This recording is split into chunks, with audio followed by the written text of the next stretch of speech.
Next question വരുന്നത് A is equal to set 1 2 3 B is equal to set 1 2 എങ്കിൽ എയിൽ നിന്ന് ബിയിലേക്കുള്ള ബന്ധങ്ങൾ എത്ര? How many relations in A cross B ആണ് കണ്ടുപിടിക്കേണ്ടത്. So number of elements in A is equal to 3, number of elements in B is equal to 2. അങ്ങനെയാണെങ്കിൽ number of relations in A cross B എന്ന് പറയുന്നത് 2 raise to number of elements in A into number of elements in B ആണ് നമ്മൾ പഠിച്ചിരിക്കുന്ന equation.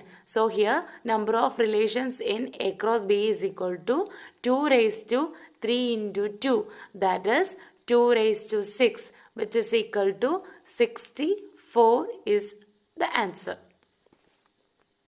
ഇപ്പം നമ്മൾ use ചെയ്ത equation എന്താണെന്ന് വെച്ചാൽ, if N of A is equal to M, N of B is equal to N, then number of elements in A cross B is equal to mn. Number of elements in A cross B ആണ് mn. Number of relations in A cross B എന്ന് പറയുന്നത് 2 raised to mn ആണ്. രണ്ടും കൂടി മാറിപ്പോവരുത്. Number of elements in A cross B ആണ് mn. Number of relations in A cross B എന്ന് ചോദിച്ചാൽ 2 raised to mn ആണ്.